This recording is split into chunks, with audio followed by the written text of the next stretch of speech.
Bonjour, bienvenue sur cette nouvelle chaîne dédiée à la photo. Mon nom est Normand Savage et j'aimerais vous accompagner au fil des semaines, au fil des mois, dans ce qui devient un genre d'initiation à la photo pour les gens qui débutent ou les gens qui veulent se perfectionner.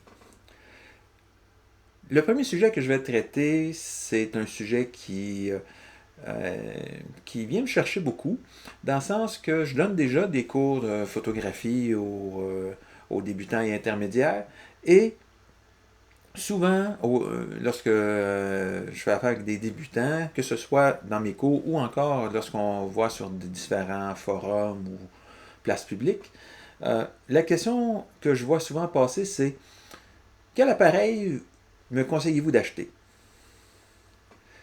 Et lorsque j'assiste à cette question-là, je vois les réponses qui fusent. Ah, achète l'appareil pardon, achète l'appareil A, c'est un excellent appareil, il y a ci, il y a ça. Un autre intervenant va dire, ah, achète l'appareil B, moi je l'utilise et il est fantastique. L'autre va dire, achète l'appareil C, c'est vraiment un excellent appareil. Et on peut passer l'alphabet. Bon. Le problème, c'est que personne n'a pris le temps de demander à la personne qui a posé la question, mais c'est quoi tu fais? C'est quel genre de photo tu fais? Tu vises à faire quoi? Tu en as besoin pourquoi de cet appareil photo-là? Et c'est une question extrêmement critique parce que l'appareil photo en tant que tel, c'est une extension, c'est un outil euh, qui vous permet de mieux faire votre travail. C'est un peu comme si vous voulez couper du bois, allez-vous prendre une scie, allez-vous prendre une hache, allez-vous prendre une scie ronde, allez-vous prendre une scie à chaîne. Euh, c'est la même chose.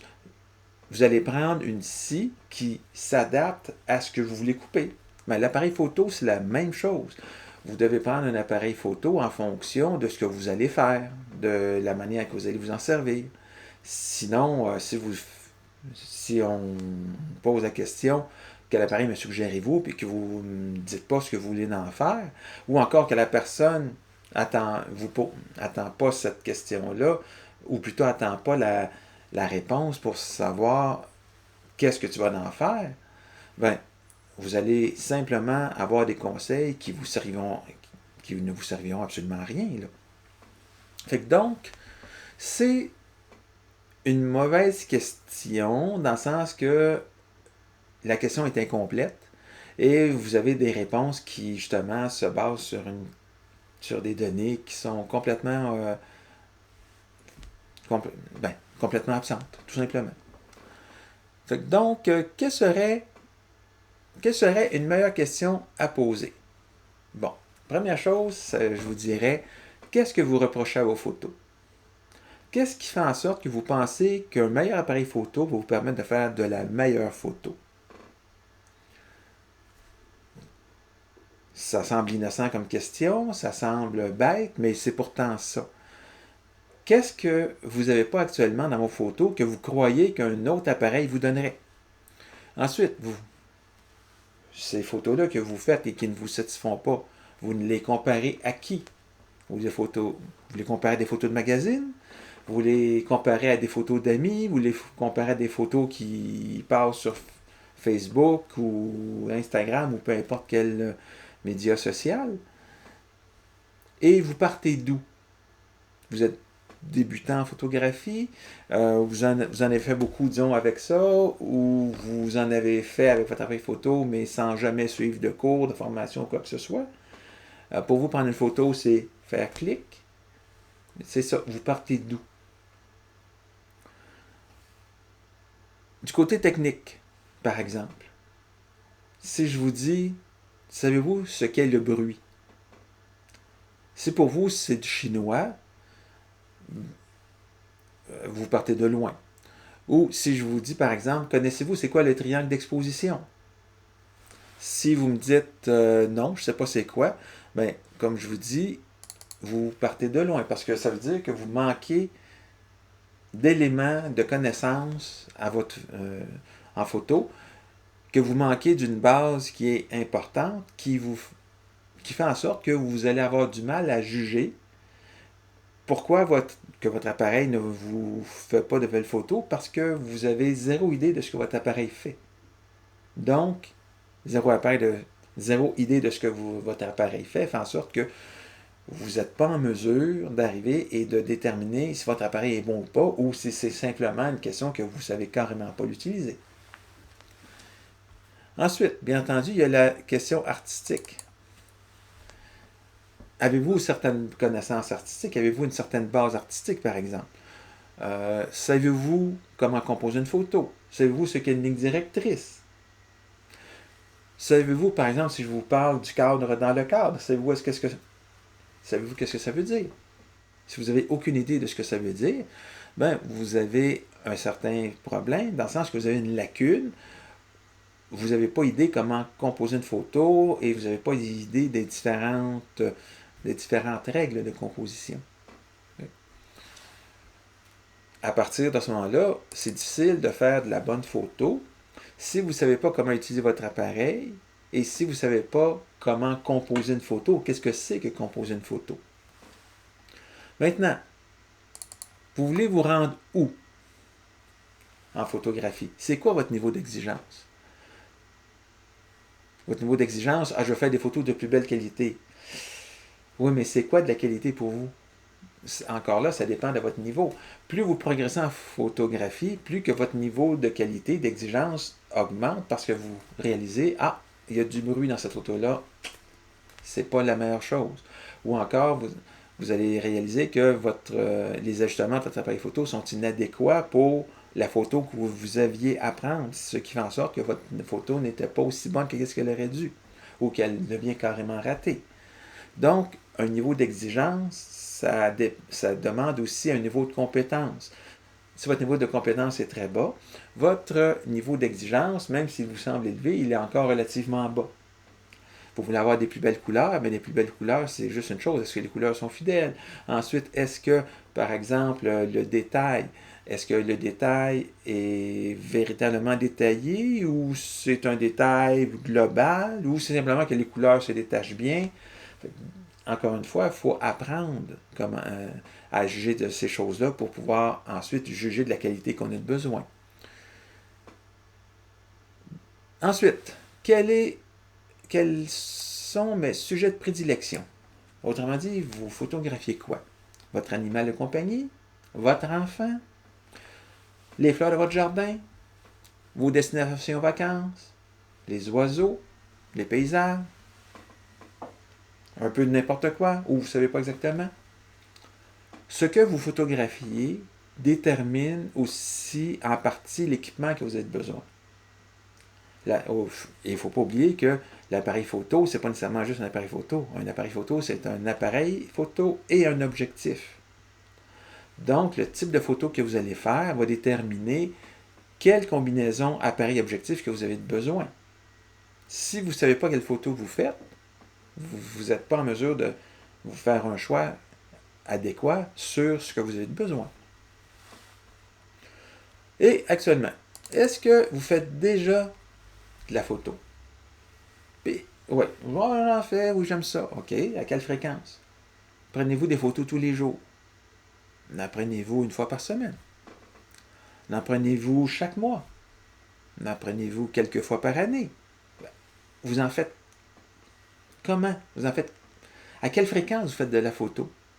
Et lorsque vous faites la photo, vous avez fait une dizaine de clichés et votre séance est finie?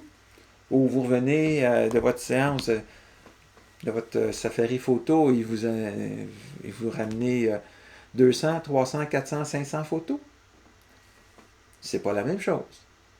Dans le sens que si vous prenez davantage de photos, vous vous développez plus vite.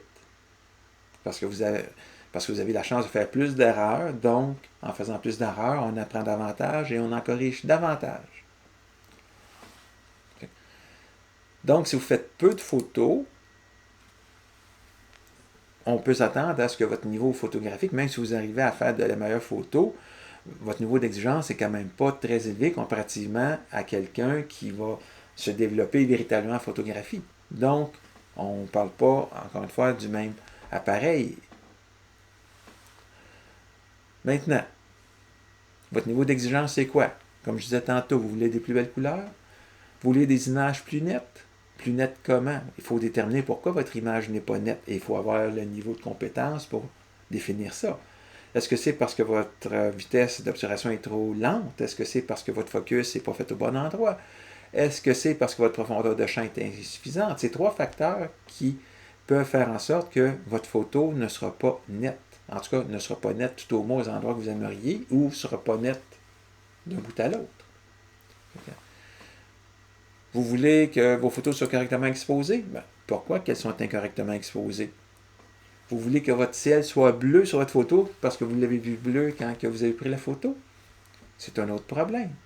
Encore une fois, ça demande plus de connaissances, plus de compétences pour arriver et lutter contre ce problème-là qui est extrêmement courant. Là. Ensuite, en quoi un meilleur appareil photo va m'aider pour parvenir à tout cela?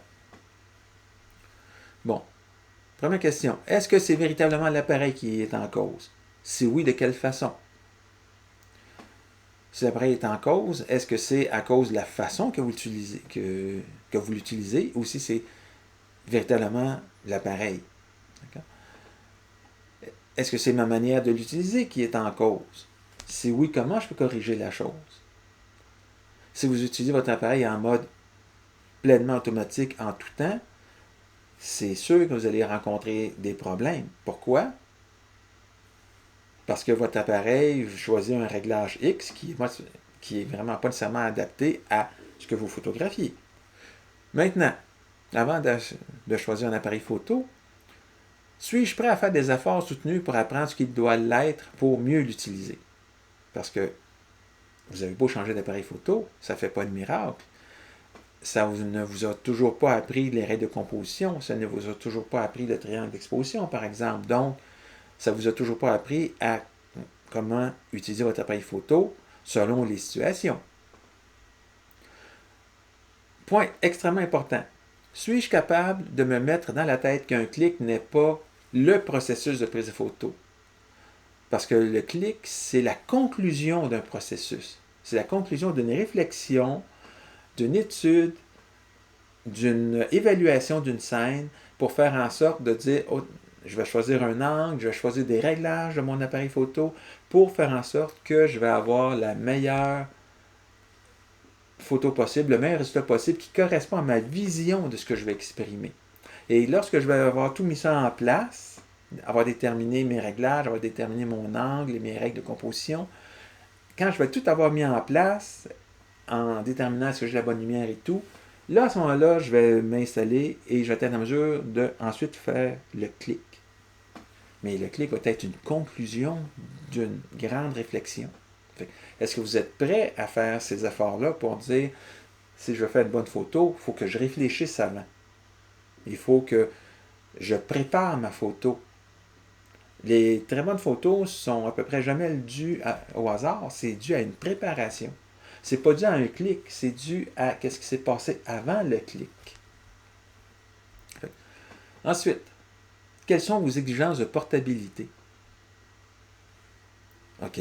Ma portabilité, c'est quoi? Est-ce que je suis prêt à arriver et à me promener une journée entière avec un sac à dos rempli d'équipements pour être prêt à toutes les situations? Est-ce que je suis prêt à porter 10 kilos d'équipement avec moi pour dire que je vais faire la photo de mes rêves au moment où j'en ai besoin? Ou encore, vous n'avez pas de patience, vous voulez voyager léger, vous voulez qu'un appareil soit le plus polyvalent possible, que ça ne prenne pas de place. C'est pas la même chose. Encore une fois, c'est un peu dicté par le type de photo que vous voulez faire et ensuite par les compromis que vous êtes fixés, que vous êtes en mesure de faire ou que vous acceptez de faire pour arriver à faire le type de photo que vous désirez. Parce que ensuite, finit la dernière question, c'est quel budget je suis prêt à mettre là-dessus? Est-ce que pour moi, 500$ c'est un gros montant?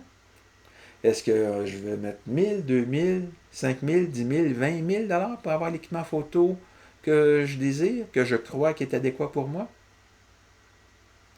Et ensuite, il ne faut pas oublier, c'est que votre achat ne doit pas être dicté en fonction de vos moyens. Entendons-nous là. Ce que je dis, ce n'est pas que vous devrez acheter un appareil à 10 000 en empruntant parce que vous n'avez pas les moyens de payer 10 000 c'est pas ça que je dis là. Ce que je dis, c'est que vous avez les moyens d'acheter un appareil à 6 000 par exemple. Mais avez-vous vraiment besoin de cet appareil à 6 000 là? Oui, vous avez les moyens de le payer. Mais est-ce que vous êtes en mesure d'exploiter un appareil à 6 000 ou c'est simplement parce que les caractéristiques de l'appareil vous plaisent, puis c'est impressionnant d'avoir des milliards de mégapixels et d'avoir un objectif qui est long comme ça parce que ça paraît professionnel et quoi que ce soit. Là. Non, non. Vous devez penser judicieusement votre achat et ensuite voir quel appareil qui est le plus adapté à votre photographie. Quel appareil ou quel objectif, quelle combinaison appareil-objectif qui est vraiment fixé, qui est vraiment adapté à votre photographie. Donc, quand vous avez fait toute cette liste-là, budget, quel type de photographie vous faites, à quelle fréquence vous en faites, quelle est votre portabilité, dans le sens que qu'est-ce que vous êtes prêt à porter comme poids d'équipement, comme embarrassement, tu sais, comme parce que ça prend de la place. Beaucoup d'équipements prennent de la place, ça devient embarrassant, ça devient lourd à porter, tout ça. Vous êtes prêt à quoi? Quels sont vos critères de ce côté-là? Donc, vous mettez tout ça sur une liste, d'accord? Vous avez vu clair dans ce que vous voulez, vous savez que vous photographiez tel type de choses, tel type de scène, peu importe. Vous avez le but sur où vous voulez aller, vous avez un budget, vous avez acquis ou vous êtes prêt à acquérir des connaissances techniques pour vous améliorer. Vous avez un budget, vous savez si votre appareil, jusqu'à quel point vous êtes en mesure de porter quelque chose de lourd ou jusqu'à quel point vous voulez quelque chose de léger, de polyvalent. Vous avez ça. À partir de là, vous êtes en mesure d'aller visiter quelques professionnels de la photo avec votre liste et leur demander qu'est-ce qu'ils vous suggèrent, qu'est-ce qui peut rentrer dans dans la série de critères que vous allez avoir définis. Et là, vous allez avoir des bien meilleurs conseils.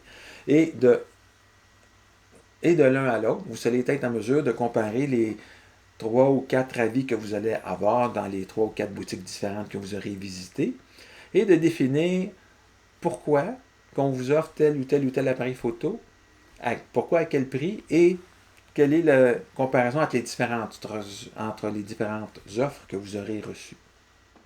Donc, ça termine cette vidéo. J'espère qu'il a été instructif pour vous. Et alors, je vous dis à la prochaine.